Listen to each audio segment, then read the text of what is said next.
All right. Good evening, ladies and gentlemen.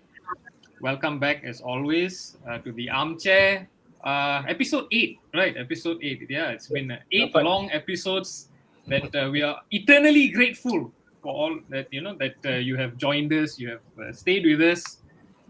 We've got a great show for you today. Very interesting guest. But before that, I want to just say a big welcome to, hey, as my light falls down. Okay, welcome my fellow host, the man with three jerseys behind him, the best one on his right, of course, No, as in the always. Yeah, middle.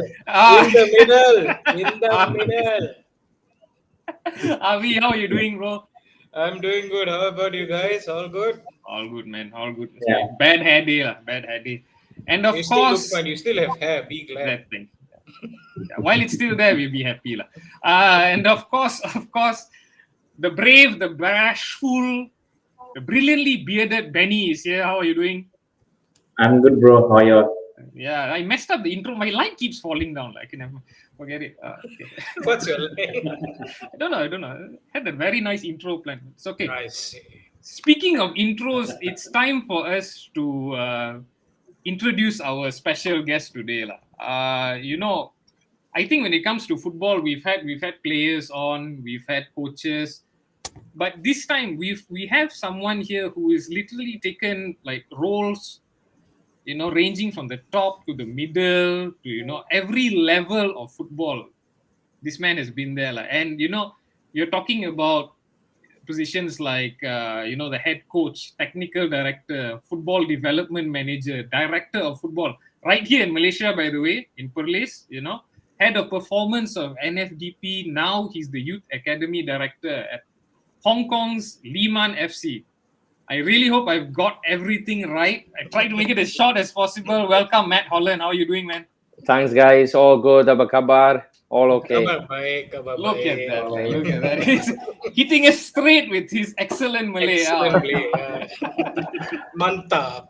Manta, exactly. No, but befitting a well-traveled man like yourself, because you're talking about someone who's worked at Thailand, in Australia, Hong Kong, now, of course, Malaysia as well. We've got so many questions for you, but I think Avi's going to start us off, right? No, Benny is going to start. Benny's going to start us off. See, this light has ruined my whole. Okay, No, I guess it's the bad hair day. Logan. it's a bad idea. It's a bad idea. Benny, carry on, sir. Right. Okay. Hi, Matt. Okay. So the first thing we wanted to know, how do you get into football? Actually, what actually attracts you to take up coaching and technical development? So you want to know how you get into football. Actually, it's quite easy. I was playing as a young kid, and I won't lie to you, I did quite well. I played a lot of representative football, as they say in Wales at the time, with the UK. I was at Swansea as a kid. Played for, I guess you'd say it's state team lah. So I went pretty in. I started playing at 11. I went into those types of levels a year later. I went to a Welsh club, TNS. So signed at that time. They were the only pro club. So I had a really tough year there. I didn't enjoy it.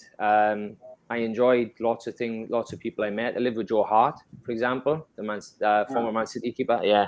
So he was with Shrewsbury, you see, and they had a couple of Welsh boys. So I was a bit closer to them, and I was my own teammates. I don't know what that, what omen that was for my career ahead after that. But in all truth, what I just realized I weren't good enough. Or not that. I had an injury and I realized that the dream of playing in the Premier League was pretty much done. So people can say, you give up and that's fine. You know what I mean? It's not an issue. But I thought very early, if I can't get to the Premier League as a player, I need to get the highest level as a coach. So if I start now, I'll have 15 years ahead of players who are retiring, because I'll have to start at the bottom and I'll have to learn my trade, shall we say. So that's how I got into it. I moved back from playing with TNS back home. A gentleman that was at a young boy, he was 6 years old, started taking the team. Somebody who was a little bit reformed in the community after having some troubles in his life. Unfortunately, passed a couple of weeks ago, actually. So still having some troubles. So he asked me to help him, a young footballer, shall we say, coming back and helping the community. So he was one of them. And 6 months later, A teammate of mine and a coach that worked with me was at Cardiff City, and he offered me the chance to go in and do some part-time stuff with the schools, and I grabbed the bull by the horns. I asked my mum and dad to support me to stop playing, and I said, look, just give me 6 months and I'll be full-time. And I was, and that's what happened. And then I was at Cardiff City for the start of my journey, and 5 years after that. Okay, so we know that you have been in the coaching scene for very long, right? So how do you actually define the very definition of coaching, and how that aspect actually evolved over the years? Well, the first thing is that I think that nowadays, and this is available online on lots of podcasts and articles, depending on what you read, is that the coach of today, if you're any good, you're a hybrid. If you're any good, you can't just coach. You need to be knowledgeable on the modern game. You need to be in touch with the modern game at the highest level. You need to understand not one training model, but multiple training models. You need to be able to use technology. It's no good you just say, I can manage, it's my experience. This is not enough. Even if you're 50, 60, you need to get with the times. I feel a little bit underwhelmed in terms of, the metaverse and everything else is going on. And I like tech, you know what I mean? So, ultimately, I think you've got to transition towards being up with the times. You can use nuggets that you've used in the past. Football is never, invented. It's always recycled and revisited, and new things come. And for me, that the big thing about how it's developed is people are multi-skilled now. And in Europe, you will see that it's all about the young guys. Really, it's about the young guys. The Bundesliga, people are getting chances, not just ex-players, but, Julian Nagelsmann is the biggest example. Really, he's the biggest example, and let's be honest, the Bundesliga is a top league, and it's not just one. They've given many opportunities to young people, and I think nowadays the way players are, you can't manage them the way that they used to be before. Military and this hierarchical culture or management style is very much vertical, to be honest. Horizontal. Apologies. It's very much horizontal. You have to be able to talk to the players. I was talking to a friend of mine a few weeks ago about certain things, and we were talking that now you can't really tell a player what to do at the top level. You have to sort of ask him, can he think about it in a different way? You know what I mean? Because if you don't, he knows as much as you. He's on his phone half the day, and he's he's reading and learning, and they have an opinion, and they got to be included. And so I think the modern day coach now has to be really, really sharp, or players will find you out very, very quickly. Matt, sorry, Avi, I just want to interject. Do you think that's good or bad? Like the fact that, if you listen to pundits like Roy Keane, they keep harping on about how in those days, they listened. So do you think that's actually a good development or a bad development? Oh, it's a fantastic question. So I'm going to try and give you a fantastic answer. Roy Keane, I love Roy Keane. I to be honest, I probably watch that show with him and Gary Neville by Cadbury's probably once a week, because they just rekindle so many good feelings for me.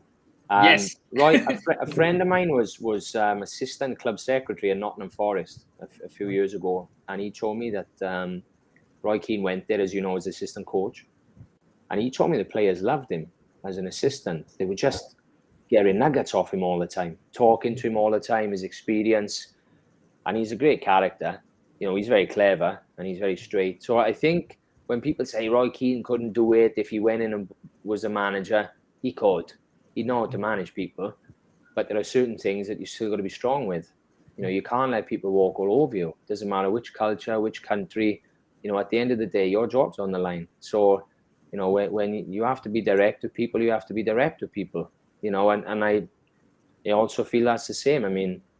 Without going too much into my role yet, but as a youth academy director of a club, of any club, you also have to be straight with people. It's not just that the head coach, he's above you. Well, he's not in your department.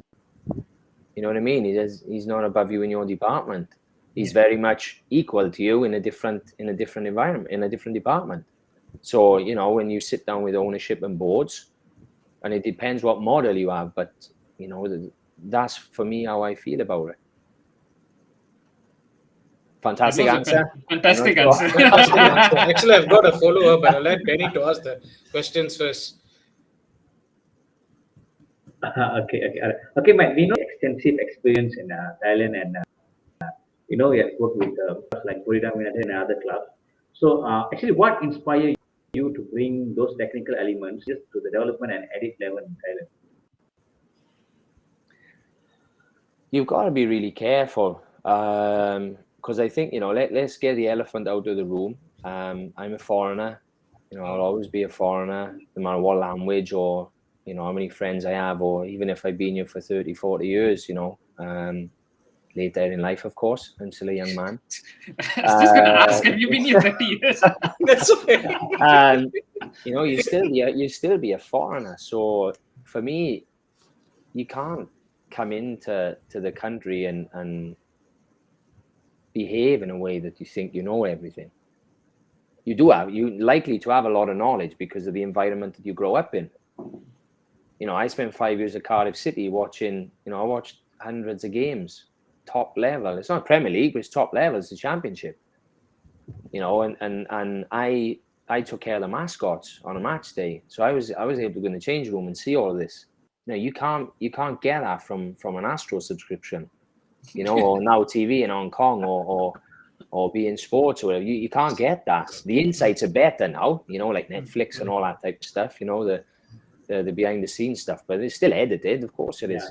I mean, it's not all fly in the wall, but I was the fly on every wall, you know, as much as I could be at times. So I guess that, you know, yeah, that's, I think that to come into these countries, you have to share your knowledge. You have to try and put it across. And guys, I've been guilty. That sounds awful to say that, but I'm being honest. You know, I have been in situations and I've gone, no, I know this and you are wrong. To be honest, it's probably true what I said, but you know, you manage how to say it, you manage how to think about it, and how to go around a different way. And you don't always have that when you're a young man, and that's because you really want to help. That's what I felt. You really want to help, and you know, nobody is always going to fall in love with every foreigner. This is part of life, you know. This is national pride and everything else that goes on with it. And you know, even though it all kawan, it's still the same. You know, it still divides everywhere, and a little bit of it is how it is. You know what I mean? It's just how it is. So for me, to impart the knowledge, I've made mistakes. I've been in situations where I've delivered some of my best work, but it hasn't looked successful. I've also been in situations where I haven't been able to deliver the maximum, and it looks bad on you. It looks terrible. You know, and people form an opinion, and I guess that's the sport. That's the sport. Actually, I've got a follow-up question. Sorry, Benny, just want to interject. We know in Asia we have this culture where, you know, you have to listen to the superiors. They know it all. They have this kind of mindset. So being vocal, being open-minded, some of them, they don't take it kindly, especially in this part of the world, Malaysia, Thailand, and so on. So for you, because knowing you very well, you're very vocal. You know, you have the expertise, you have the knowledge, and so on. How did you deal with this kind of situation, especially in this part of the world?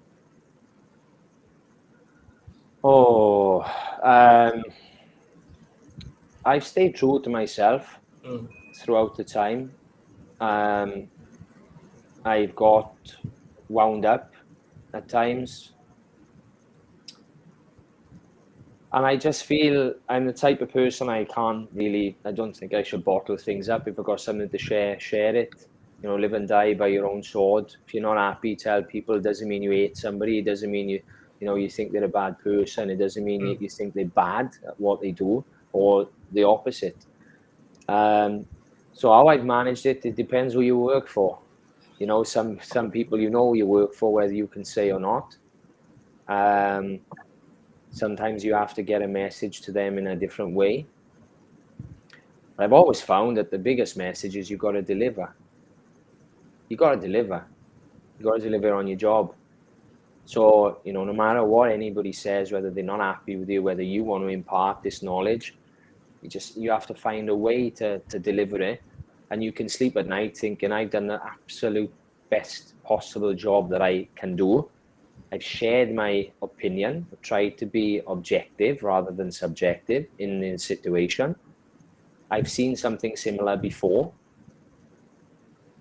That didn't work, and you're going down the same road. So it's my duty to tell you, this train is coming, get out of the way. And if people want to turn the other way and let the train hit them in the back, then that's what happens. Some of them turn around and they see the train come in front, and it still hits them. You know, they know it's coming. But this is not a direct reflection on the people I've worked with. I've been very fortunate. You know, I'm the only coach to work for Buriram United 3 separate times. You know, thousands of coaches, and I know because I've been in the club and seen it, that want to work for the club and they'll never get a chance. And I've been there 3 times. It's difficult to always have a relationship with the owner because, you know, he is at a level and he does manage, you know, the access to him. But I have to say he was always good with me. His wife, Kun Karuna, she was fantastic. Even when we played against them in the semi-final for Nongbua, when I was the head coach, I walked across to the fans and, you know, she was bellowing out of a megaphone to the 3, 4, 5, 6,000 Buriram fans about me, and it was very personal, you know, and about my wife and my son. And this type of thing is when the club touches you. And also my owner now, what a person. Really a top person, and has been very supportive to me in my role as the youth academy director. You know, I've probably got something on all the owners I've worked with. They never actually had a major problem. I mean, at Army United, we were paid by Leicester City or King Power, but the owner was actually, you know, Kun Prayut, you know, the Prime Minister. He was, you know, in charge of the club because it's the Army club. So, you know, these types of things are also interesting. You know, every situation is really different, and I know that's probably quite general for the audience, but it is really different. You're dealing with all different types of people all the time, so you have to find the best way. And I think if you're honest for yourself and you show heart and sincerity and you work really hard, then in the end, even if they don't agree with you on things, they know that you're giving everything for the club. I think that's the best way. Okay, so Matt, you have been in India and Australia for some time. So how do you describe your time? Australia was quite short. I mean, I left Cardiff City in Malaysia for a number of different reasons. I quickly I got back to the UK, and within 48 hours I went out to America. I had an offer to go to Bahrain, but it was that offer from an agent. I got caught, I got stung. You know, didn't really know enough about the industry at the time in terms of agents and stuff. So I got stung there. I spent 4 or 5 weeks up and down the country in England, watching games, talking to people, getting free tickets. My dad said, right, what do you want to do? Do you want to go and stay with your mum and I'll help you out to get you on your feet again? I said, no, just put petrol in the car now. And just let me drive up and down the country. So that's what I did. Making audio notes on my phone, watching games on my own, cold and wet, you know. So Arsenal played Villa at Villa Park one game. They won 1-0 Cazorla scored, I think. You know that. So I went through that journey, and then I met someone who I'd met in Malaysia. I got in contact with him. I said, I'm free. I'm available. Have you got anything? And he said, yeah, come over to Australia. So I went over there for 6-7 months. I enjoyed it there. It was fine. I was the youngest head coach in the country, I think, at the time, to take an NPL team now, what they call the second state league. Tough. We were the lowest budget team in the league. You know, we were 2 hours away from Perth, so a lot of traveling every other week, and it was challenging. Good experience though, good fun. And then and I worked with some players. I don't know if you heard the story about Joey Barton and the cigarette in the eye. Have you ever heard about that? Well, the kid that he did it to, I had him in Australia. Oh. Yeah. I had another lad who was at Swindon and Wrexham, was a bit of a wild child also. So, you know, I was already working with players who've been at that level, you know, pros that you can't talk nonsense. That you can't tell them lies because they suss you out. And then I had an offer to go to Buriram United. Again, connection. 2 British coaches at the club. One of them had worked at Wolves before in the academy and community. One of the former Wolves players was obviously Kevin Cooper, who I worked with at Cardiff. So he put me in touch. And he said, you fancy it? And I said, where? And he said, Thailand. And he said, just Google images, Buriram United. I saw the stadium and I said, I'm packing my bag now. Doesn't matter about the money. Get me on the plane. And I went there. So the Australian experience was great. For that short spell, learned a lot about myself and managing, and didn't have a lot of money, and it was an expensive country in Perth. But I made some good friends there. Learned a lot about the A-League, of course. Saw Del Piero play, which was nice. And India, it holds a special place in your heart because you win, guys. I won there. You know, when you win a championship, it doesn't matter what level it is, people can't take it away from you. People coach 20, 30 years and don't win a dime, don't win a bag of coffee beans.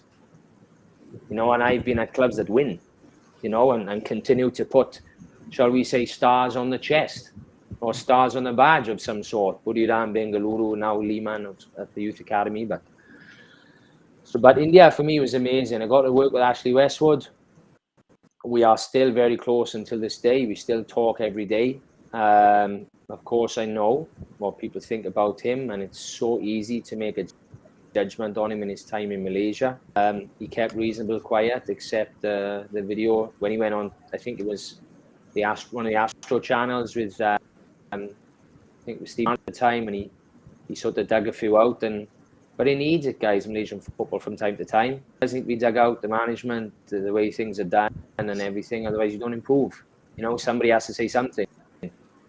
And I'll go to Penang with him, actually. I think it would have made a little bit of a difference, not because of him, but just because the local thing had already been there before. I'd actually lined up some moves to help him. Spoke to Safi.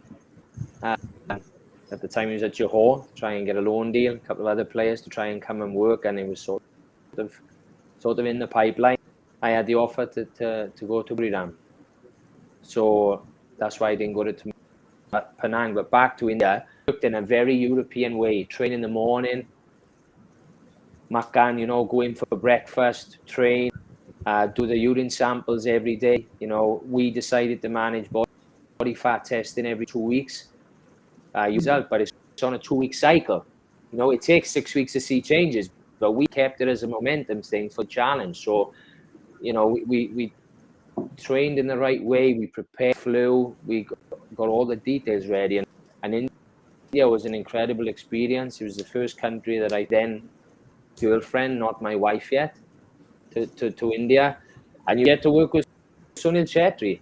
You know, a list of all the goal scorers he's on, and we're still close until today. Not super close, but we have messages on days. Holi, of course, was a couple of days ago, you know. So India for me is a place I miss. Great fun, great laughs, a lot of pressure and to be champions. Played AFC Cup and did well. Some tough moments, and only left. Actually decided to leave after 3 years. You know, he needed something new. It was time, he felt. And loyalty, of course, I'm not going to stay I'm not going to stay at the club with the guy who brought me in left. So that's why. But India, an amazing experience. Loved it. Okay, Avi, you want to go? Yep. Now it's my segment. We're gonna enter Malaysia. So the first question I'm going to ask you is: you've been with the National Football Development Program, and then you were with the National Under 13 team, and you were at Cardiff, and also with Perlis. So maybe you can sum up your experiences with these teams, like, you know, the good and the bad. You know, what did you learn from it, and you know, what are the positives you can take out from it, and what Malaysia can learn from it.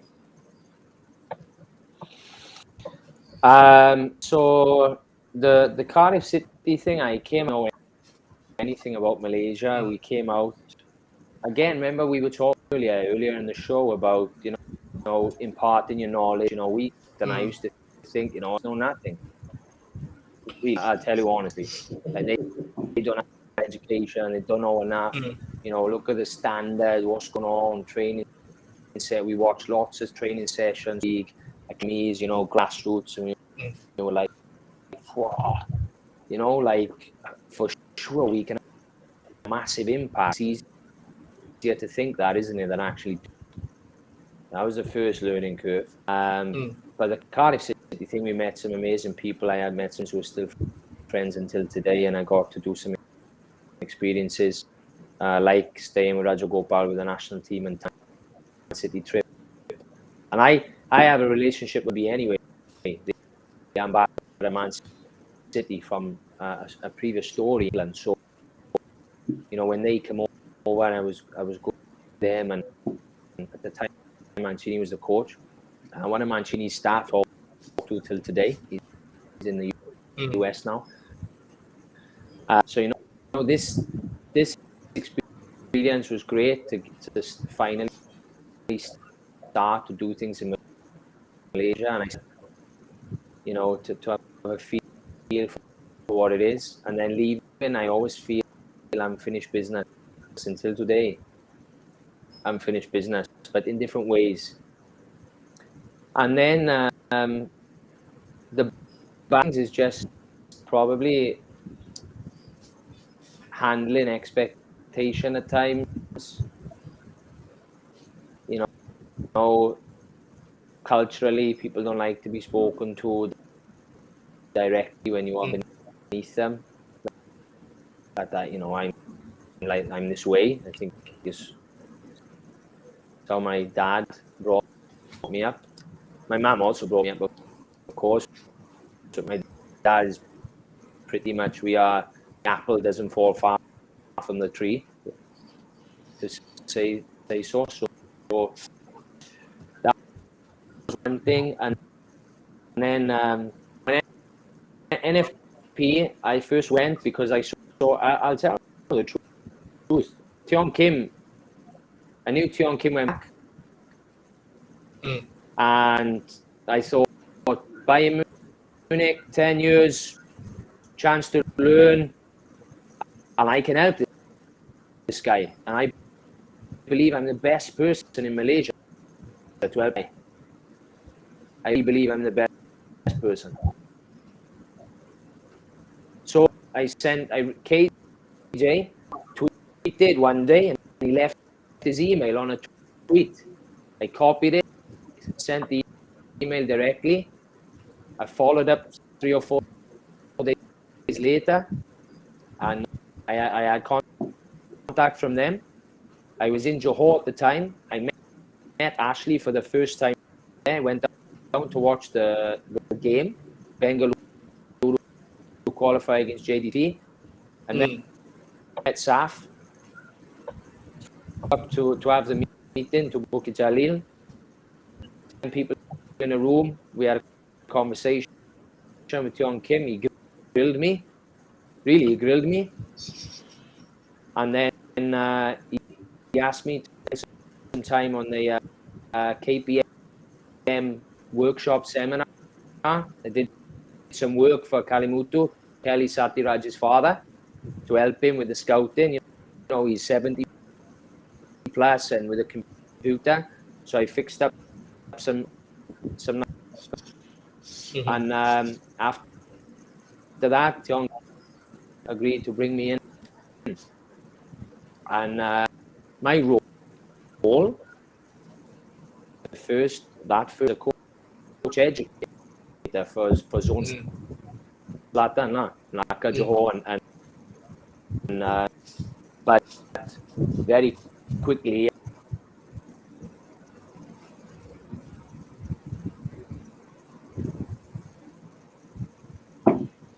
I think it's see where the crack. Matt, can you hear us? Matt, can you hear us? The line is breaking. You know, the plan was there, but you know, the substance of work.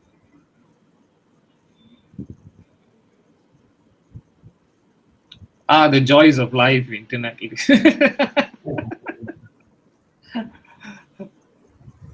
I think Matt's frozen a bit. Give us a few minutes while we try and get him back. Stuff.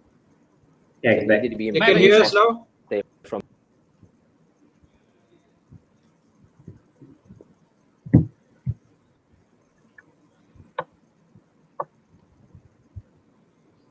That might give us a few minutes. So I mean, just kind of going through what he's talking about. It's quite interesting to see how, I won't use the word foreign too much lah, but like an international coach comes in and he views our culture and how what we really need. Yeah, I mean, it's maybe time for a bit more directness lah. Okay, still out. Yeah. I just told us to give him a moment. All right, no problem.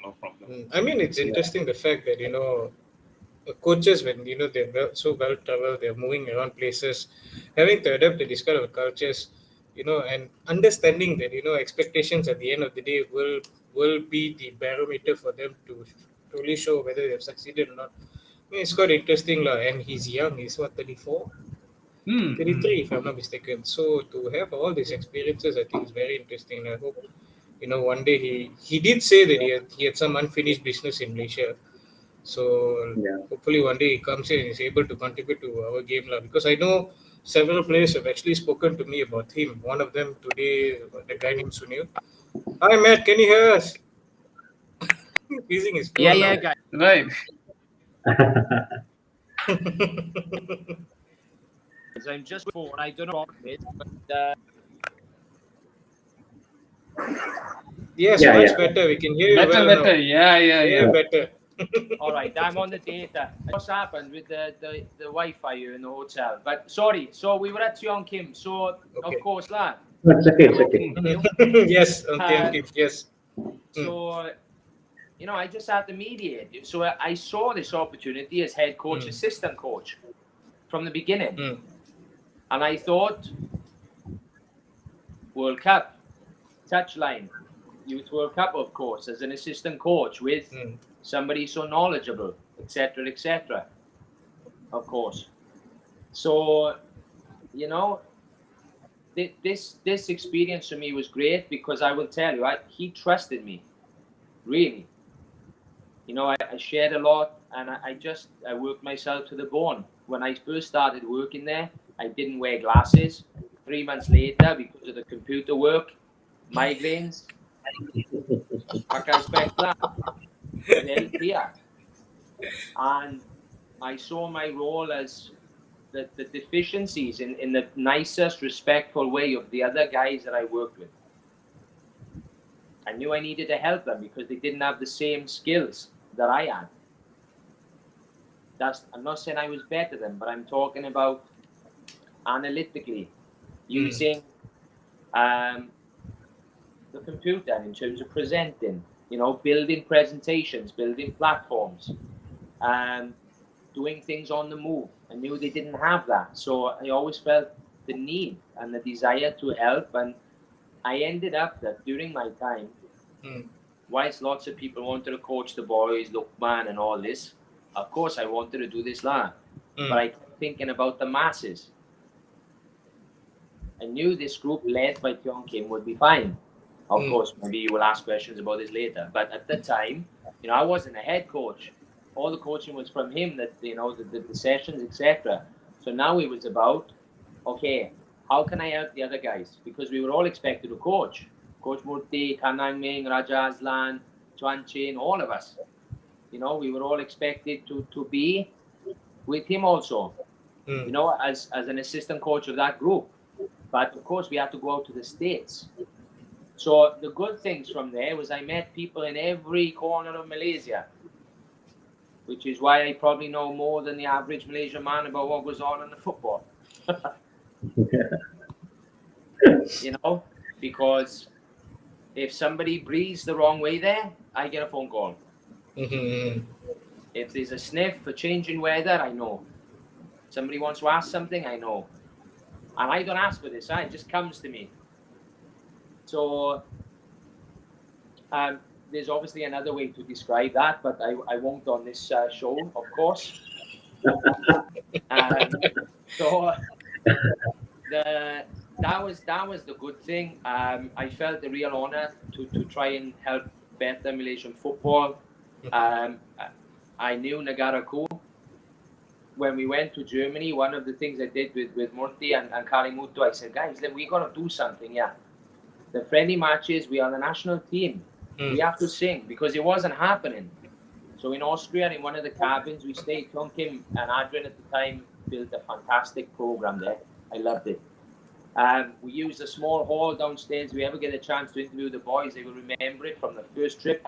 We went down 3 or 4 days on the run, singing Negara Ku. I sang on my own to show that I know it. So if you can't sing with pride, not this nonsense in the TV camera and it's all tone deaf.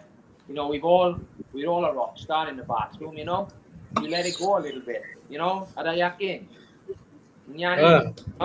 So I did it for them, and then we practiced this, and we did it in the games. We played Red Bull Salzburg at the time. We played Bayern, FC Cologne. We did it all the way through, and I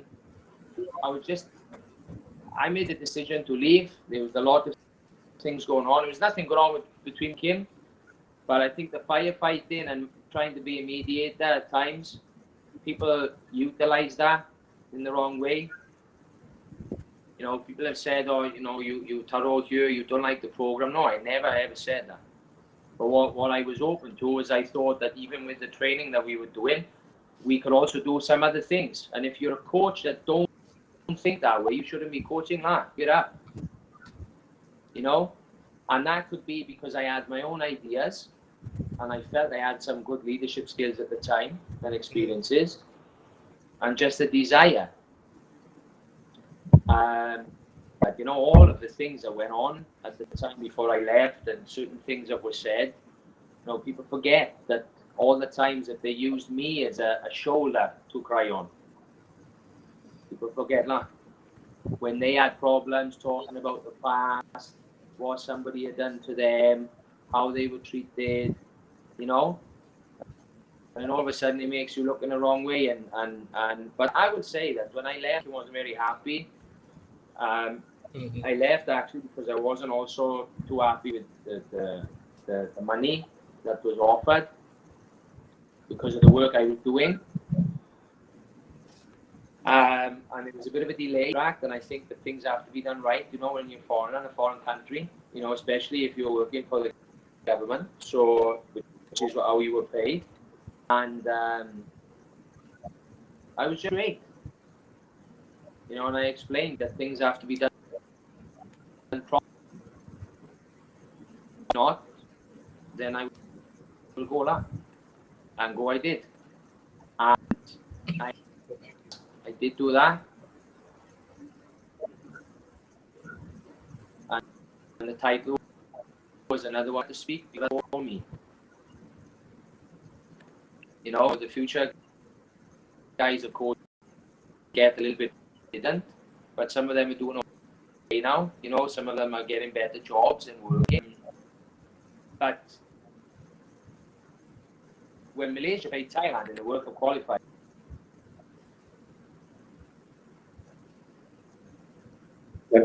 wait, he went missing. Completely missing. The moment he uttered the word Malaysia versus Thailand, boom, God. Wait, let me check with him again. Okay. But yeah, what to do, like this is the dangers of going live.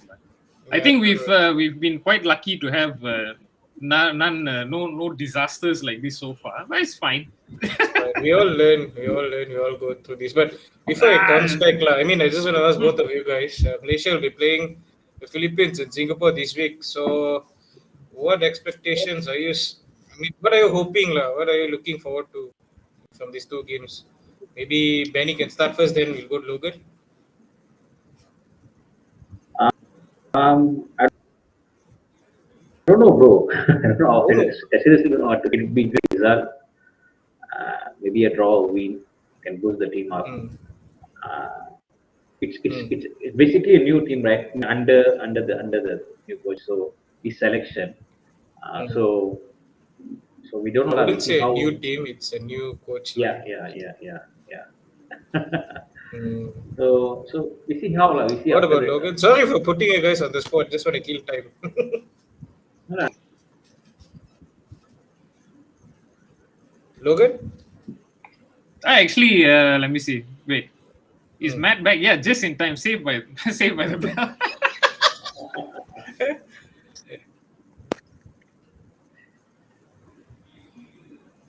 Hey Matt, Hello, can you guys. hear us?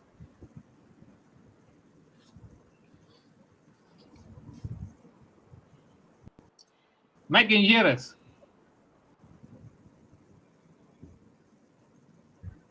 The line is No, the line is still quite. yeah. Matt Can you is hear me, saying alright, guys? something, but I can't hear him. Hello, Matt?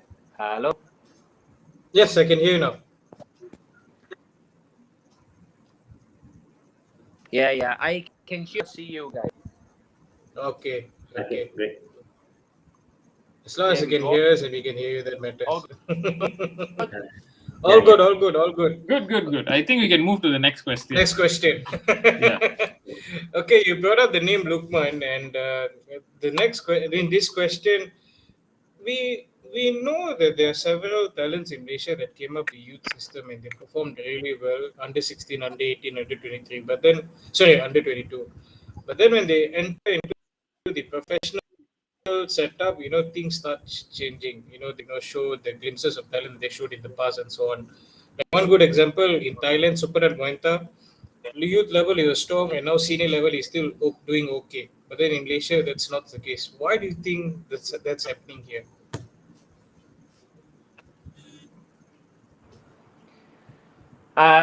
Well, P-Bank. That's Supernat Munda. Sorry, it's Thai nickname.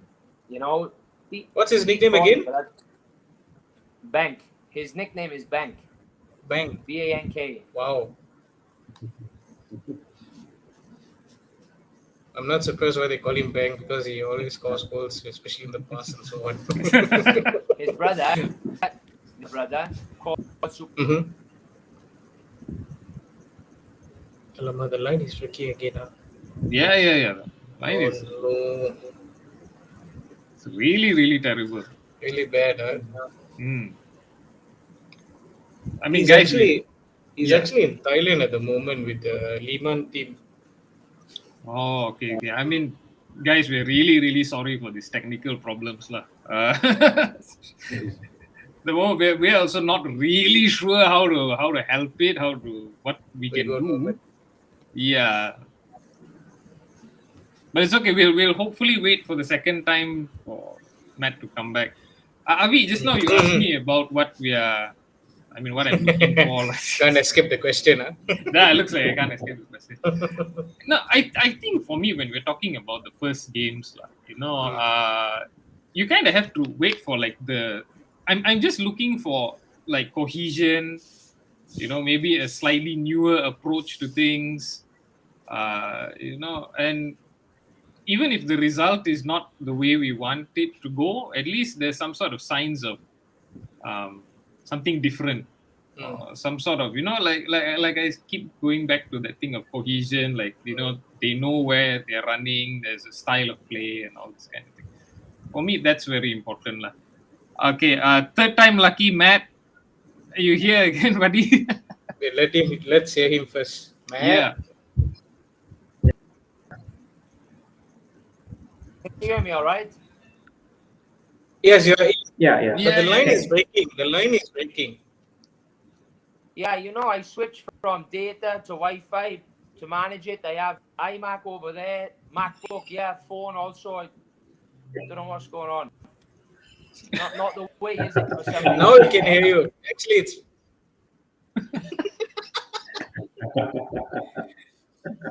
Okay. Nice, okay, we understand. Question that we asked just now. Okay, so we were talking about the boys. So Bank is Supernat Munta. Super Chalk is the elder brother, and his nickname is Oh, Check. okay. Yes. The younger brother, his nickname is Dollar. So, Bapa habis lah. Sure, 3 boys playing football. You know. So you know, depends how you want to write it. You know, write the check all the way to the bank to make some dollar. It's up to you. But obviously, I'm more of a coach, guys. I'm obviously not a comedian. I just thought I'd. But that was fine. That was fine. Not bad. Next week's in. Yeah, not bad.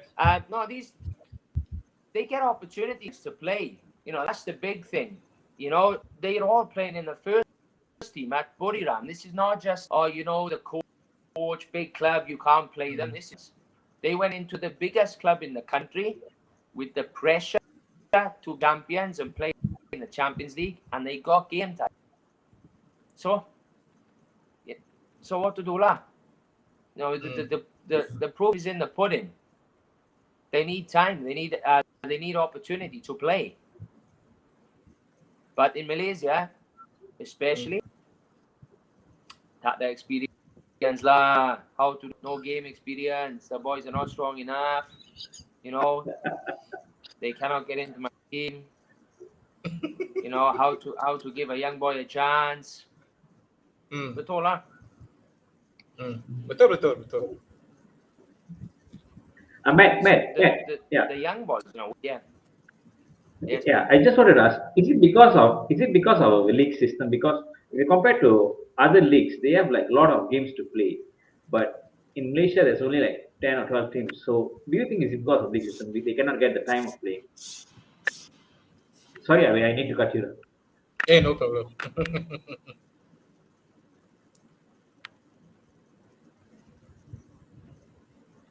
What happened? I hope Betty did not cut. Matt. Yeah. Oh no. It was going so well. Right, it keeps going on and off. Yeah.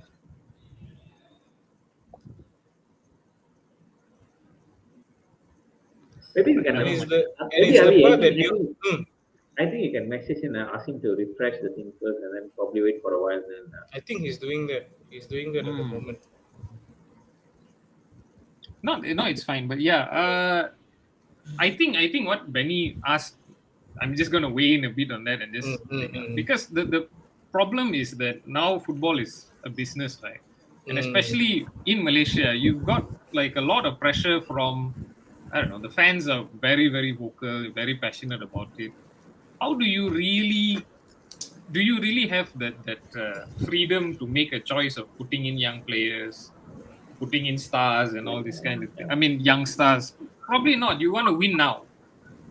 It's also very, very difficult with the fact that, you know, JDT is running away with everything. You constantly feel the pressure to, okay, we need to match these guys.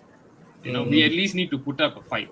Because, you know, when JDT comes to down and thrashes you 7-0 or, you know, something like that, and you're playing with kids, you know, you could be rested, you know. I mean, they don't lose their jobs here, they are rested. You know? Well, they're rested. Yeah, so you could be rested very quickly. So, I don't know, how do you really have the thing? The last person who kind of spoke about this was, you know, Coach Azrael, what he did with Kedah, you know, which was largely youth-based. You know. I don't know, Avi, what do you think? Actually, speaking about fans, I think fans these days are getting much more mature in the sense that they know, you know, expectations would be very high. When you support a team, you want them to win trophies. But I think after what happened to Pereira, I can see some fans, they have toned down their expectations. They are like, you know, do things according to your means. Do not, you know, overspend. Do not, you know, try to, you know, cause a financial insecurity or whatsoever. So in that sense, we can see that fans are actually backing youngsters to go and play. And I'll use Pereira as an example again. I watched their game against Police the other day. You know, the first half they were brilliant, but second half they kind of struggled because, you know, of the off-field issues. And you know, you see Chela during the press conference, he only spoke for like 30 seconds. Because one of the reporters, Chegu asked the question saying that first half they did okay, but second half they didn't play well. And Yusri was like, you know, brother, so he called Chegu brother. If it was us, we wouldn't be calling him brother. But he said that, he said, brother, for 90 minutes, my players are playing without any payment. Do you think they can give their all? Mm. And he said, "Don't ask me that question. Ask me another question." And he just walked away. People now realize that things are changing. We cannot just. I mean, yes, JDT has all the money, has all the resources, or whatsoever. But yes, there is that need to go alongside them. But then it's a bit tough. Matt, you're back. Yes, no, Alamak. back, but he's frozen.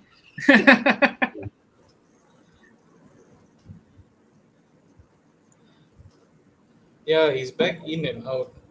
Yeah.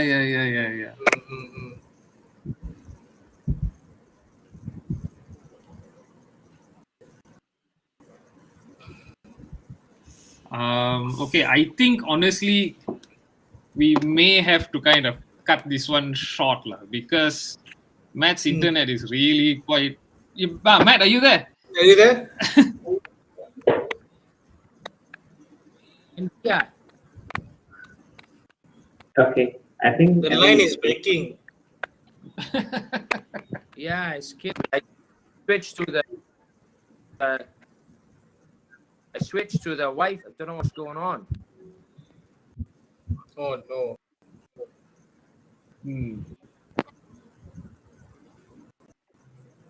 It's okay, because even now Avi's net is kind of going off. Avi, are you there?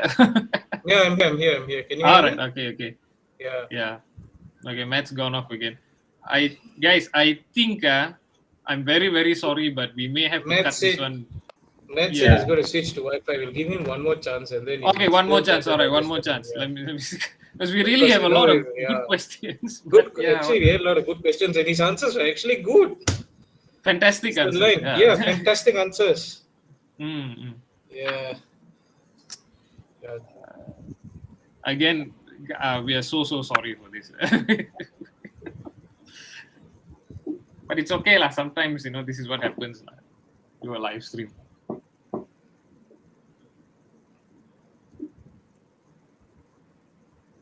Because he's on my studio, but he's not really moving. Okay, wait. Something looks a bit better, but give me a second.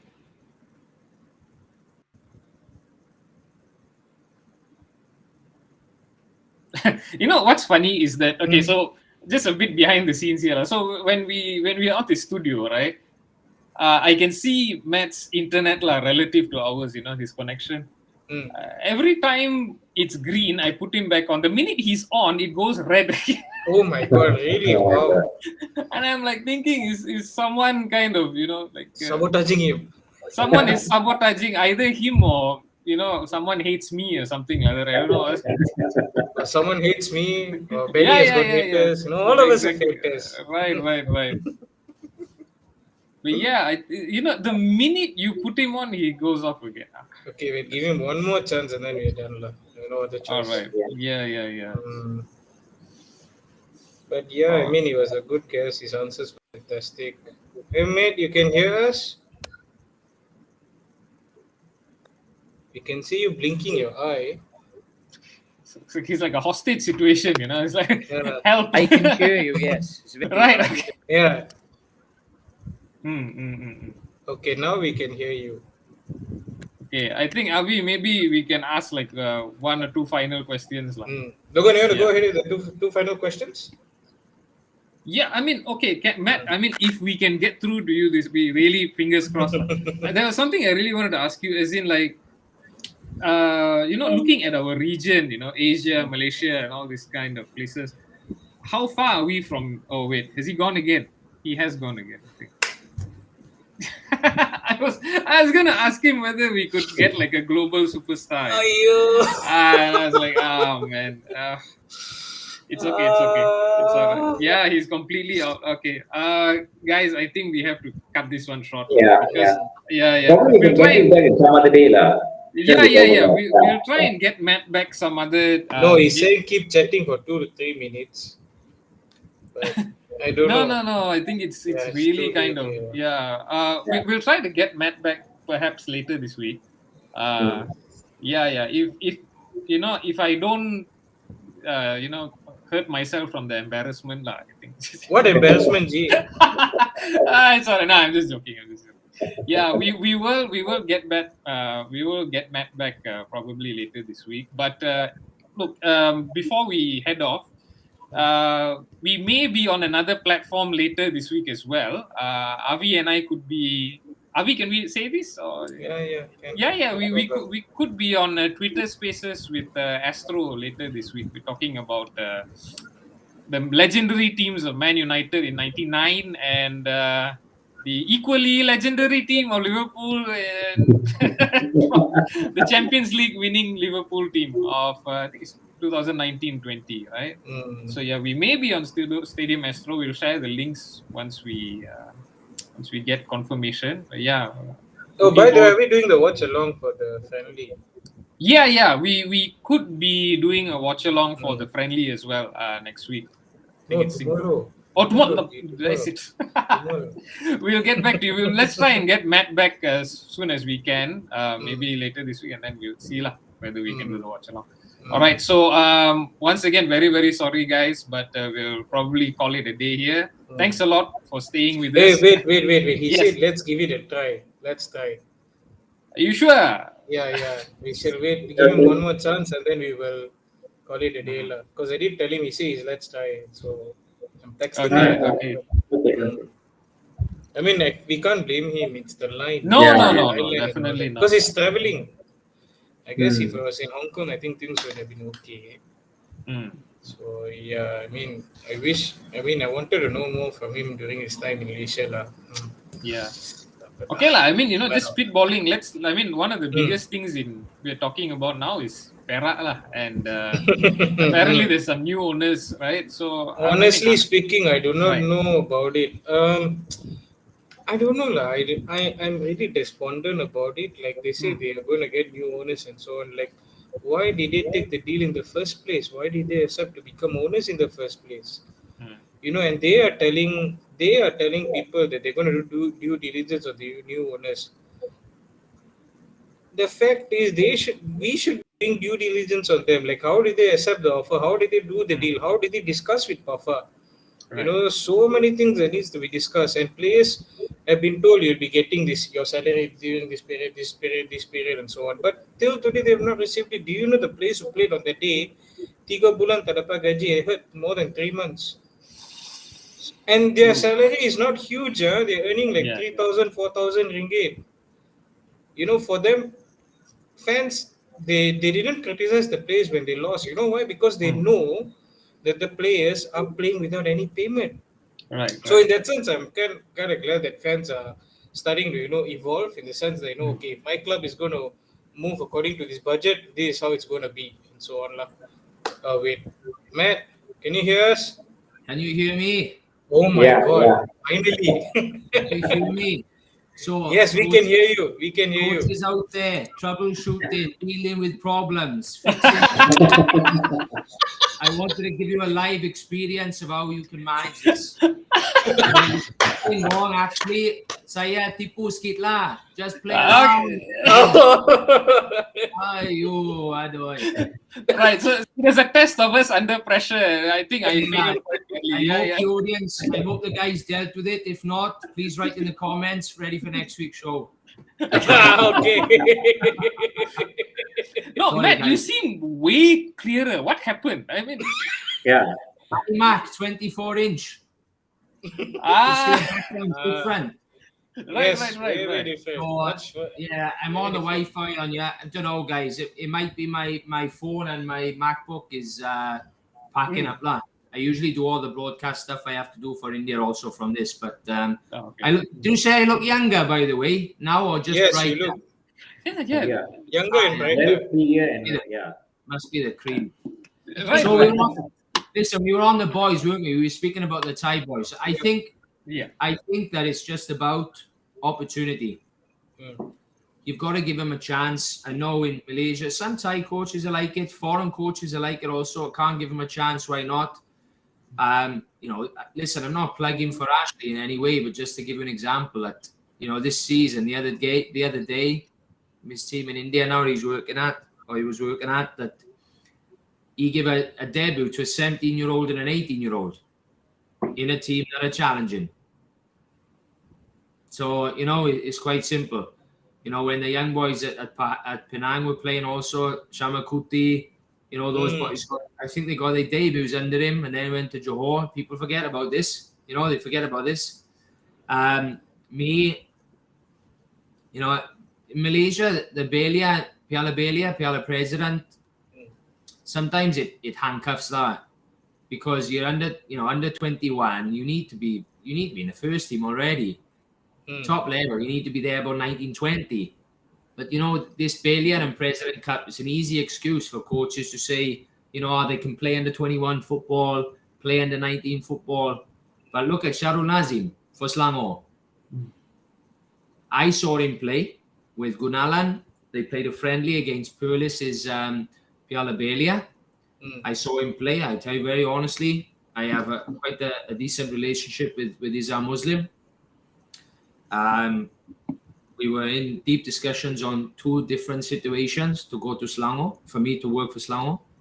But the Gang 52 ruined, this situation. Not about me, but it took time from doing it. And I asked him, could we take you on loan to the first team? Later, when Perlis wasn't doing very well and the situation sort of died out, I also sat with him and had coffee. He asked how I was, and he was really, really sort of supportive because I'd almost gone to Selangor. And I told him, there's a few boys you need to give 2 or 3 year contracts. You need to break that barrier and give them, So and they've done this, and I'm not saying I'm the reason. Of course, I'm not saying this, but it's part of the conversation. And now he's obviously in with the national team. Because he got given a chance to play. Arif Aiman. There's a picture on my Instagram, if you scroll back very far, me, Cheong Kim, Alif Mutalib, and right on the end, you'll see Arif Aiman cheekily main-mainad dengan saya with the cameraman looking down. You see Arif Aiman there. The reason why he's at this level is because he plays. It's not rocket science, that. The other thing I find is a problem. Look, I didn't play till I was 35, 36. I didn't play till I was 25, 26. I stopped at 17, 18. But there is a tendency in these leagues out here to keep allowing players to play at 34, 35, 36, 37. And one of my however you want to describe it, closest friends or football contacts, and I don't want him to feel a bit shy, but because he won't. But Safi is getting older, But I believe if players can still contribute, yes, keep them around. But the average age of your squad, or lots of players in the squad, cannot be that age. These leagues will be won by young, dynamic teams. That's my opinion. You go young, you go with energy, because you're dealing with culture. Makan, lifestyle, all this stuff that you have to consider. You cannot change it. But what do you want, A or B? 32, 33, 34-year-old with those habits? Or somebody younger, 19, 20, 21, more energy, can do a bit more even though they still have the same habits now. So, PJ City, they've got all local, Yakini local, hashtag Yakini local. And people say they cannot do it. Well, they can. So, you think you can do it with a young team also? At all? Sure, you can do it. Why not? Why not? That's my opinion, My opinion. Matt, talking about the young players and all kind of leads me nicely to what I wanted to ask you just now, which was when you look at each region, you got Europe, you've got a lot of superstars there. Africa, you've had a long history of superstars. America, Pulisic and all these kind of young players. Okay, so of course we've got our superstars from East Asia, Japan, Korea. How far are we from getting a big name global player from the ASEAN region? I'm not even going to talk about Malaysia, but you've been around the ASEAN region, to an extent. So how far are we from that? Oh, what a question. Being a realist, lah. Not an optimist or a pessimist. Being a realist. Being a realist, yeah. I don't want to kill the hopes and dreams of people, but I think very far out. I think decades. Decades. Yeah, what people have to realize is that, the top level of world football. So you think about the people involved in Malaysian football. TMJ talks a lot about this, and the things they are doing. This is not a plug for me. It's more than commendable what that club have done, the infrastructure, etc. But what people have to realize is that that's only one club doing it. Okay, a few people now change the padang to more realistic grass. Okay, Right. How many have academy? Real good level. The national competition is not there. It's not there properly. Okay. While, let's say, Malaysia or Thailand or Singapore or whatever, any of these countries, let's say they have a big push for 10 solid years. Any country, 10 solid years. You think Europe is going to stand still for 10 years? They are accelerating fast. Yeah. They are already accelerating fast. So people talk about analysis now. Oh, yeah, I can cut some video. This is more common now in younger guys coaching in the region. But in Europe, they're talking about big data, mathematicians. So there's lots of different moving parts for me. Lots of moving parts. So to get the next superstar, they have to have the environment. They have to. We can all say, but Pele was kicking a coconut between two trees during those days. whatever. Just example The book, The Gold Mine Effect by Rasmus Ankerson, just left Brentford, now on the advisory board at Southampton. They're a fantastic book, great stories to read. Talent is everywhere. I've seen Shafiz Iqbal was when I had he's at Kuantan, not Kuantan, Kuching City, I think. He went from Selangor. I had him at 11 years old. Fantastic kid. I had him in the ASEAN Yamaha team in Malaysia. Clever, and then goes missing. All of a sudden, now he comes through, and then he's a pro now. Talent and ability is everywhere. So let's say there's always going to be the opportunity for somebody to do it, but they may not be able to do it staying in the environment that they are, specifically in Malaysia. Is the competition strong enough at the academy level? Probably not. Right. I've seen the Belia games. I've seen the President Cup games. And then budget, are they taken care of? And they train properly? Do they makan properly? I remember seeing something before, and somebody,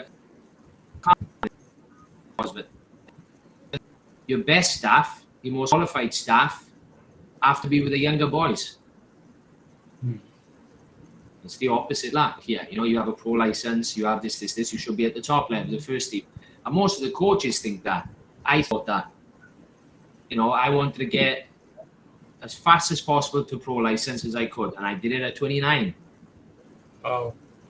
And I will start now another one in the summer to bridge across the UEFA. But you want a pro license because you want to coach the professionals, you want to coach the best players, you want to get to that level. So a superstar, they have to take the steps. I think they have to play really well, like some of these young boys are now. Can they then go to a better Asian league? And it's only, you only have to think about Japan or Korea. And then from that league, can they go across the water? So, Chanatip now, having a fantastic career in Japan. Massive move to Frontale. And we have a player at Lehman that knows a lot. He played in Japan also. Great guy, very good with him. Sergio Junior Dutra. He would play with Tirasil in Espals. So the Thai boys have gone there and done all right. Chanatip doing exceptionally well. So if he's the standout player in this region, he's only moved this second step after 3 or 4 years of Consadole. Now to a better club, a champion club there. He'll probably go to the next level. And then let's see who takes a hit on him. Right. So I think superstar in the region, there are already many, Safi, Janatip, there's many superstars in the region, but to go overseas, they need to be helped. They need to go there young. Right. Yeah. And then you have all the ruling, the visa, the FIFA rulings to deal with. So it's not easy. No, it's not easy. No, it's not easy. No doubts. I think you. Sorry, Matt. Go on. I was gonna say, I have some friends in Iran and the national team are good. The Iranians are good. Yeah. A lot of their top players now are outside. They're in Europe. Sado Azmo, these guys. One of them, Mehdi Taremi, who plays well in Portugal. Yeah. So still, Asian countries, all different build and different attributes, shall we say, physically, technically, tactically. I don't want to separate them. I always believe they're all together. But I'm sure it's possible. I'm never going to put doubt anybody's fire. Of course, it's possible, but they got to be in the environment. So let's say, look, man, he's in an environment now. So it's time, Don't expect too much of him. He's already in the environment. So let him grow. Let's see. He's got a big responsibility to himself. For me, not to Malaysia, not to anybody. Just himself, not even his family. People disagree, man. Just for yourself, as a player, give it everything you got. Absolutely everything. And let's see. Okay, that's fantastic. I mean, I want to just ask you a bit about your current club in Hong Kong. Can you just tell us a bit about the football scene in Hong Kong? Because maybe, Asian football fans don't know that much about what's going on there. And, what can we learn in Malaysia from how things are handled? Okay, so I came to Hong Kong, of course, you've talked very nicely about my CV and my career. It's a very nice CV. So. Yeah, it's a very nice CV. It's very extensive. We are nowhere near that CV, I like to move around, guys. It's my way. My parents partied when I was young, and my dad's very big part of my life, always has been. And I think because he left, my party, he moved abroad. I think that was implanted in me to get out of where I'm from. So I like to work 2 or 3 years, if I can, in a club, do things right, do something new, give an experience to myself. I am really a kampong boy, guys. You Google map where I'm from, I will spell it to you. Maerdy, Maerdy in Wales. 2,000 people there between the mountains. We have electricity or hot water. Don't start with all this. We have. No, we didn't say anything. All right. But I was going to say it sounds like an Arctic Monkey song, but So I wanted to get out. I don't want to stay there. Right. I want to get out and explore. So that's why you'll see the extent of my CV. Sometimes I got the bullet or the chop, however you want to call it. Sometimes I moved on my own accord. So Hong Kong, I came because I only been here once before. I was the caretaker head coach because Ashley was suspended. We beat Kichi in the AFC Cup for Bengaluru. We knocked them out, round of 16 to progress. And I remember it and thought, small city. So I was thinking first team, No traveling, no overnight stays, no flights, no long buses. Can win the championship. You only need to train, prepare well, get your recruitment right, and have this winning mentality inside, the siege mentality inside. Of course, I'm a big Mourinho fan, to be honest. So, of course, I like this. So this was the first thing. And then I thought, I wonder if I can go there to a club that I know the head coach from before. He didn't help me come inside. He suggested to me to come and if I was interested in the role, but I went through the application process. Mm-hmm. You know, and I got the job via interview. So when I came, I thought, right, I'm not coming to this country and not having a massive impact. Quietly on my own with my staff, support from the owner, I will change something here. So Kitchi were, of course, the club that everybody looks to, like a Johor or like a Buriram. Mm. And I thought, I'm coming for you, lah. Okay. I told my staff the same. It was a chance. I knew that the owner would support me in the way that I wanted to work. Training program, no interference. The coach, he doesn't get involved. He lets me carry on. Right, I will build this now, and I will push and push and push. I will help the staff. And for me, let's try and be the best academy now in the country. Mm-hmm. So we are one of two clubs to have the gold star, ASEAN Kitchi. So this is a big tick box, but it's not come without hard work. I do 60, 70 hours. Mm-hmm. My family are neglected at times. I don't like it, but they are. But I'm lucky my wife's very supportive. She understands the game. She likes football. You know, I go to the office in the morning. I'm there by 9. They have my own office. I finish there, dash the first team training, which is choice to watch the team train and have a chat to the coach a little bit, see how he is. And, you know, if he wants to ask me anything, he can. If you don't, I leave him and I get out in the sun a little bit to have some fresh air. First team finished training, bang, 45 an hour later, boom, the academy kids start coming into work. And I'm there on the pitches till 10:30, 11 o'clock at night. And that's if the coaches don't want to chit-chat after. Lots of nights we're getting kicked out by the staff. You know, we have to shut. This is our rules, and we still chatting and all this. And this is constant, 6-7 days a week. It's been the case for 2 years, except COVID shutdowns. So back to the structure of Hong Kong football. The leagues, the youth leagues here are really good. We have a youth Premier League, which is the top clubs. You have to apply. You have to get accreditation. So there's funding from the government. If you pass the accreditation as a youth Premier League club, you have to hit all the boxes. You can get 500,000 Hong Kong dollars per year towards the program. So in ringgit, I don't know, but in pounds, that's about 50,000 pounds. So maybe 200,000 ringgit lah, maybe lah. You're being quite generous there. No, I think it's around 300,000 ringgit. So anyway, so you get that every year. Providing you pass the criteria, it's not easy.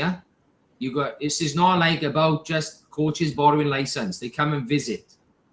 You have to put the documentation. So I built the game model. I built the training model, recruitment. You know, I fixed all of this. I had pretty much a blank canvas to work off, but I used some stuff that the head coach from the first team wanted to put into the first team. So I continued that. Through the support of the owner, I managed to develop a real internal brand of this Lee Manian brand. Very simple. If you're from Manchester, sometimes you call a Mancunian, a Liverpudlian, you know, North Walian, whatever. This was just Lee Manian. It was easy ring to it. And this was a brand that we built, and very much part of it, an identity. So it's all incorporated together, and we are driving it hard. But the structure, they have the Youth Premier League, and beneath that, the Hong Kong Jockey Club here. Of course, it's, you research what it is. Everybody, it's very simple. They have to put money back into the community. So there's lots of projects we get funding from them to support. and they have the Jockey Club League. So 18, 16, 15, 14, 13, 12, all the way down, different divisions, A, B, and C, promotion, relegation, year to year. And that's how it works. So the grassroots league structure is much stronger. But of course, it's a densely populated country. It's a small country. 45 minutes you can go, but let's just apply that to Malaysia. Why can't states in Malaysia do that? Why not, lah? What's the problem? Right. So it's possible. Hong Kong has many pitches, but they're always fully booked. Oh, nice. They're always rammed, but Malaysia is the same. Every Tom, Dick, and Harry is building an artificial turf now, right? In around KL and Selangor. Let's be honest, they're going up like wildfire, and the pitches are full. So there's possibilities, but it's hard work, So the people want to do the hard work. Yeah. Matt, we've got a question from a viewer, another friend of the show, Sivan. He's asking about NFDP. And what do you think needs to be done to improve it? This may be an hour-long answer, but let's try to keep it as succinct as possible. Brace. No. Well, at least now, at least FAM, I think, have got more of a hold on it. They're involved in it, I guess. That, for me, at least, is a start. They're starting to go to the level. The coaches are getting opportunities. So maybe they feel they are better than the older generation. What needs to be done to improve it? I will upset a lot of people by saying this, but I just think that the focus is always on the national team. Developing national players rather than developing top players. Do you know what I mean? Olympic sport, Olympic participation, Olympic team, it's always pushed towards the national team. But, I think that there has to be, I'm not the first person to say this, man. The clubs, I won't say state affairs, I'll just say clubs. The clubs have got to take care. There's got to be stronger regulation, not just token gestures of private academies. So back to NFDP, let's be honest, it's a big program now. There's a lot of money spent. Gambang has got 2 stars, I think. For this AFC Elite Youth Scheme now, they have 2 stars. JDT also have. Have any of you seen the criteria for it or not yet? So no, we haven't gone to the details yet. You can check it. Maybe we can talk on another show about it, but it's readily available. I'll share it to you to save you time anyway, and to the viewers, and maybe Sivan also. You should look at it. There's criteria to fulfill, and for me, they shouldn't have 2 stars. They should be having 3 stars. What's the problem? You have this massive facility. There's a lot of money that's been spent on it. There's lots of things that, and I've not been there. I've only been there before I was there for the official launch. But since everything's been, the Padang was like this and all this nonsense has gone on. And a lot of facilities were not done and so on, yeah. The news that come out. So I've not been there since. So I'm do a trip, I think, if I'm welcome there. I don't know who's going to send me the invitation. But some of the coaches still talk to me. One or 2 of them are working up there. I'm still very good with Mutti, Coach Mutti and all this, who was part of the program. So, after this, what needs to be done to improve it? Well, I think everything. No, but this is not negative. Right. Yeah. Everything needs improving. Again, everything. It's not one thing. Everything. The coaches have got to be better. So this is the second pro license now. No, sorry, because Satya and Rajagopal were on the first batch, I think. This is the 3rd pro license being delivered in Malaysia. The current batch, is it? The current batch. the current batch is number 3 lah. I think Rajagopal, Satya, maybe Kim Choon were the first batch many years ago. Batch, yes. Yep. Alright. The second batch was Zainal and everybody. Zainal, Dola, And all Mehmet, his and so on. Yep. And now the third batch. I've seen the list now. So the danger is, are these guys ready or not?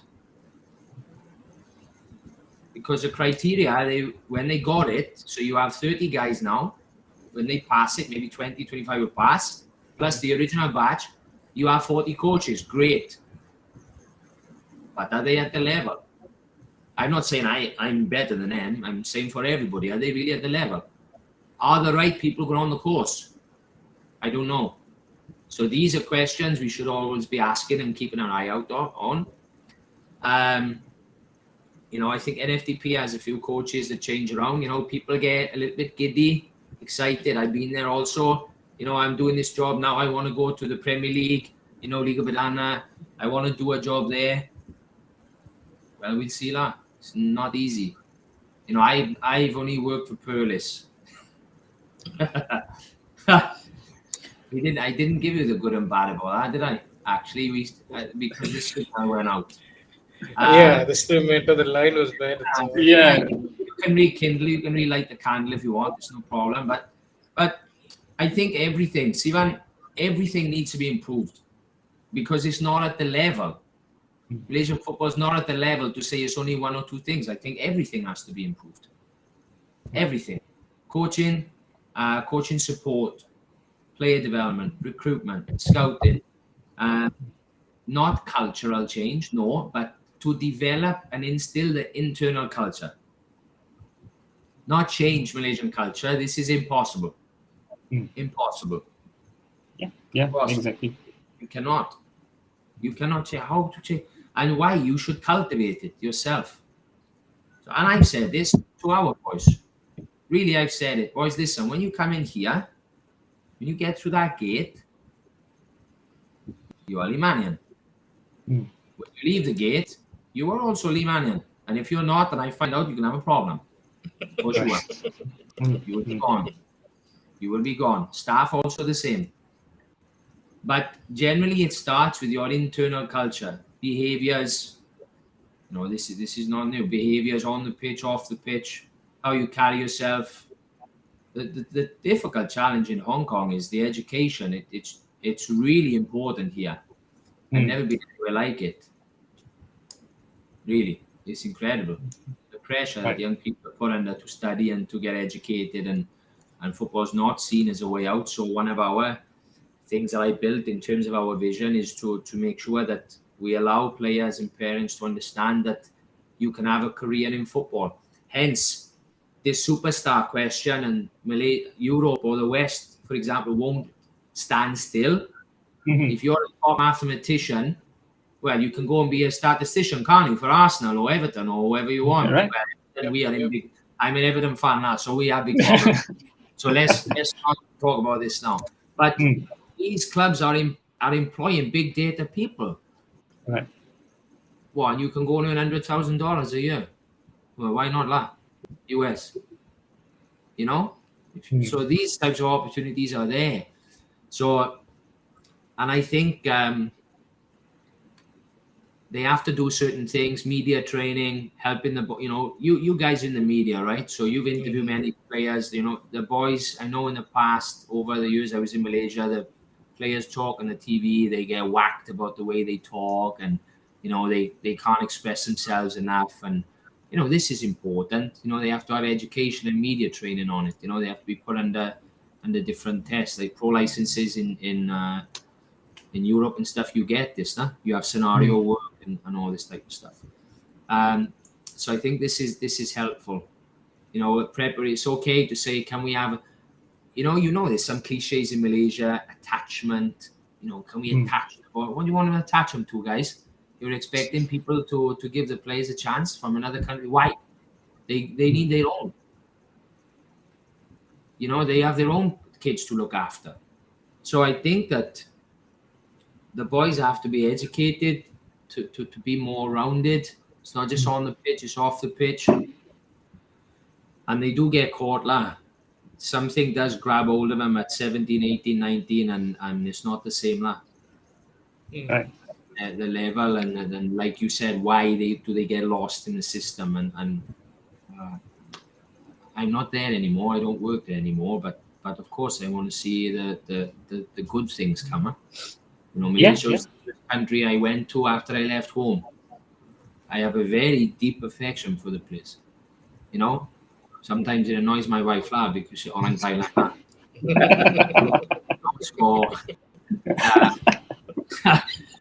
So you know, yeah, I think everything needs to be done. So I hope that answers your question, Sivan. But go deeper on everything. Yeah. Go deeper. Just keep pushing. Don't leave a stone unturned. Keep working it out. It's not all about big trips overseas, you know, for 2 or 3 months, you know. And I'm not talking about the last batch. I was one of those coaches who went. We had a great time. I don't mean party time. I mean work. Even in Germany, we had a campfire night, singing songs. Lukman and Ali Feynman all around the campfire. Me, Coach Muti, and Kalimuto at the time did it. You know, we just took them there, a little bit different. You know, really, I still have the videos on my phone. Really, fantastic time. It's not all about those overseas excursions. It's not always about that. You know, everything lah. Really. Right. Okay. No, I mean another fantastic answer, but I really feel bad because with the internet thing, there were so many other questions I wanted to get to you, but we're definitely going to have you back on another show. Yeah. But sure. before we end up, we kind of want to go through this tradition for this show lah. This is like a rapid fire question round. The only kind of rule is it has to kind of be as short one sentence as possible because you have to kind of get it through in that short thing. My biggest weakness, explanation. No. I'm open. You know, I don't hide from this. I can check up. Right. Yeah, no problem. So that's the challenge lah. Okay, so I'm just gonna get it started. Your very easy stuff lah. Okay, very softball questions. Your favorite player of all time? Zinedine Zidane / Thierry Henry. Okay, I'm gonna go Henry. Loved him. Okay. Fell in love with him. Idol, absolute idol. Fantastic. Yeah. Took French because of him. So if I met him, I could speak to him, and that happened twice. And then I met him on his coaching course with the FAW. Yeah, with Wales. He did his all his life. Lucky you. Yeah, it's so lucky. Some of us only met Ben Percy. Okay, as an Arsenal fan there. Okay, so your favorite coach of all time, is it Mourinho? Jose Mourinho, yeah. Yeah, you didn't do too well for my club, but all right, never mind. Yeah, the most underrated player of all time for you. Do you know, I was thinking about this. Underrated, huh? Mm-hmm. All time.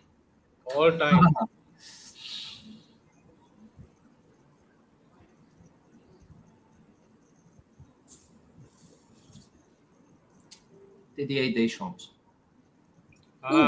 Good choice. Good choice.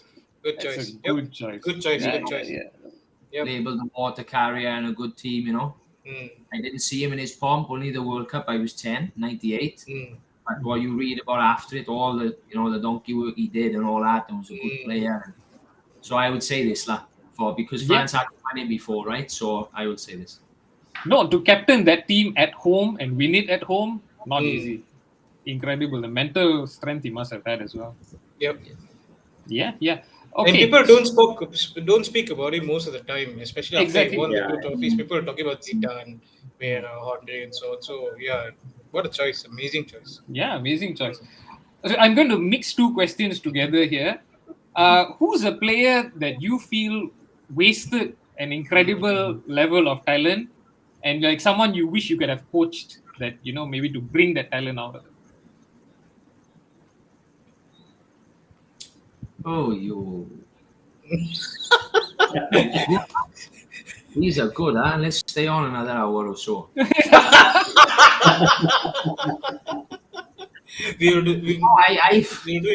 also coached some difficult people, difficult players and what have you.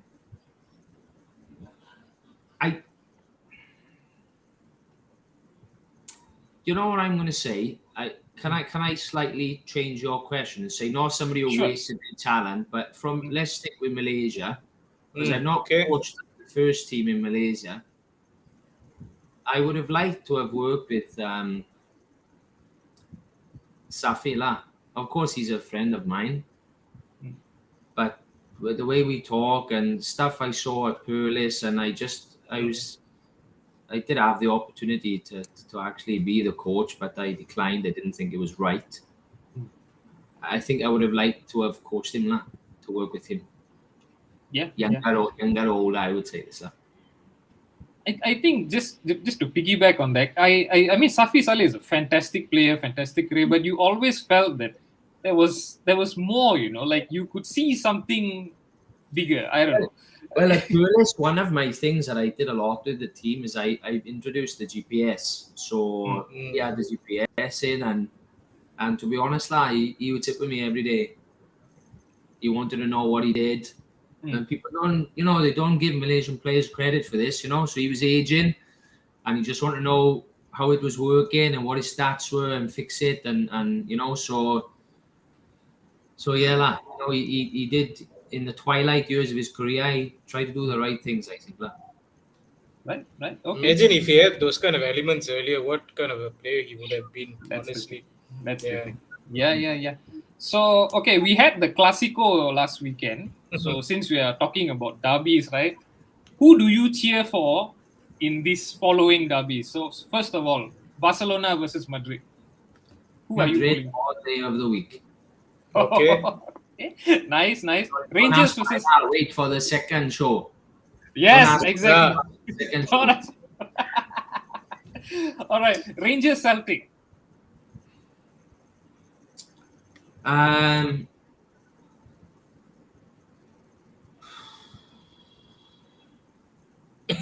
Rangers now. Rangers. I got to say Rangers, haven't I? Aaron Ramsey's there now. Yeah, Aaron Ramsey's there. Yep. Rangers, yeah.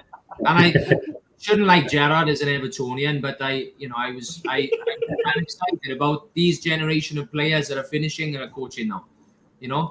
So this. Yeah. As a United fan, I completely get where you're coming from. So yeah, like you have to grit your teeth. He's doing a good job. All right, yeah, okay. Inter versus AC Milan. Milan because of the team under Ancelotti. Okay. And the one that would probably hurt me the most, United versus Liverpool. I have a soft spot for Man United. Number one, Everton. I cannot like Liverpool because Exactly. Yes. Because no one can. Yeah. So let's get this very clear. But I do like Jurgen Klopp. I have spent a little bit of time with his assistant Pep Linders because he spoke on conference when he was at Porto. So I do. I love the things that Liverpool do now. I loved Klopp's book. I spoke to Tiong Kim a lot. He's not mentioned in it, of course, but about Das Reboot and the people involved and Rangnick and all this. So, I'm a big fan of this. And I really loved learning with Tiong Kim about the German model. So I do like Klopp and I do like Liverpool, but I can't say that. Oh, it's live, isn't it? Live. You have said that. No. So Manchester United over Liverpool in the derby. Because I do think they're a bit special, those older teams, and Roy Keane, I love Roy Keane. Thank you. Yeah, my favorite player. Thank you. Yeah. So okay, the final question for the whole day. Again, we will have you back, but yeah, what's the most emotional or meaningful moment for you in football, in your football career? I won when I won the I-League.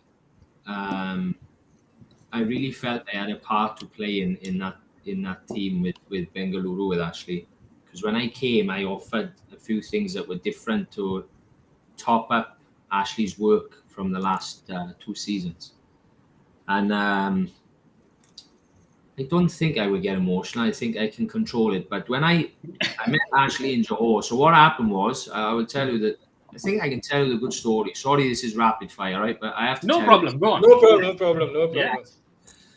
I was in Malaysia looking for another gig, and Dave Mitchell at the time was a kidder. So an agent introduced me to Dave Mitchell, and we went down to watch Johor, that game, before I went back with the NFTP. And I linked in Ash, English coach. I said, look, you're playing Johor. I know a little bit about them. There's some friends there, but I tried to help him with some information about the game to help his team. I didn't know him from Adam, but I thought, let's bridge this connection to a British coach in Asia that's played massive career in England. I don't mean like massive Premier League, but 20 years playing. Championship Premier League.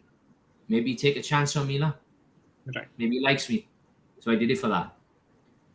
And we stayed in touch. And later he took me to India. So I went NFTP, went to Thailand, went to India. And we had to get our visas from the UK. So I had to go home first. I couldn't go straight to India. And I went home, and my granddad and me were very close. So my grandmother passed away when I was about 11. Suddenly, we all thought my granddad would go first. He had different punctured lung from Morocco and all this stuff. And we had a really special connection. For example, he was the only one that would swear. He would swear in front of me, but all the other grandkids, he wouldn't do it, you know. He was in his 70s, slip disc, but I would jump out of the curtains of him at night, go up to bed on a school night, and all we had this. And then the next night, he'd say, I'm going up to bed early. I go into my room, and he would jump out of the curtains, and almost stumble over. So this is my granddad, So anyway, I had to go on December the 5th, I think, to join pre-season. And the last person I would always visit would always be my grandfather. Before I go back to my dad's in Oxford, and then he would take me to the airport and ciao. And when I left the house, I said bye, and I didn't feel okay. Because it gets harder, guys. Every time it gets harder when you leave your family from far away. Because they get older, you don't know what's going to happen. And I thought, I'll go back in. And I went back in and went through the same process. Had kiss and bath, so I did it twice. And then I felt like a release. And when I got on the plane, I was in the room. I still hadn't been in my accommodation. I was in temporary, what were they called? The JSW house, the company housing for staff from Jindal Steelworks. And my dad, I was lying on the bed, just relaxing, early evening, time difference. And he called me to say that my granddad had passed away. So we needed about 5 minutes to gather. And then that was in December. So Ashley said, listen, you can go home now if you want. I said, no. Funeral? I said, no. He said, you are so close. I said, no. I said, why? I said, we have a league to win. He said, listen, you go home for 3 days, do the thing and come back. I said, no. We have a league to win. I come here to win, and I'll come here to finish second. You need to win again. The year before, you finished second on the last day. The first year they won it. So I just left an audio, a really funny, jokey audio, lots of colourful words and these types of stories, and they played it in the funeral. So when we had one game, and it was really tight. We were confident to win the championship, and I don't pray, I don't pray. My wife is Buddhist. I lived with an American family. They give me I forgot what the book is called, once a day, like a prayer once a day thing. I can't remember what it's called. Of course, I experienced a lot about Islam in Malaysia, as expected. But so my wife's now a bit more, I would say, leaning strongly towards this Buddhism. So when I was on the bench, it was a tight game, and we really needed to win. And I was looking at Ashley, and the most emotional moment was I did close my eyes that time, and I just said, we need to score. In my mind, we need to score, please help. I never told this story to anyone, actually. And we scored like 5 minutes after. And then boom, we scored again. And we won the league. And this siege mentality, sometimes you feel it's you against the world, it's you and your partner against the world. And when the whistle went, everybody running on the pitch, but I ran to Ashley, and we knew we'd done it. And all of the, you have difficulties. People sometimes make it difficult for you. People doubt you. So this was the most emotional moment, the journey of what happened to my granddad passing away and not going back. And then the reason why I stayed was to win, and then we won that. So I think this was the most emotional for me. Thanks for sharing this story. It's amazing. Yeah, that is a really, thank you. It means a lot. Thank you so much. On that amazing, inspiring note, we are going to draw the curtains for part 1 of Matt Holland. I think we'll definitely have to get you back very soon. Or part 2 soon. Yep. Yeah, because there's so many things to talk about. Sure. Thank you so much for joining us. To everyone who's still watching, it's almost been 2 hours. Thank you so much. Don't forget to follow us on all our social media. Hopefully, we'll be coming to you again later this week, either a watch along or maybe perhaps on Stadium Astro, Twitter Spaces. Never know. All right. Thank you, everyone, once again, and good night.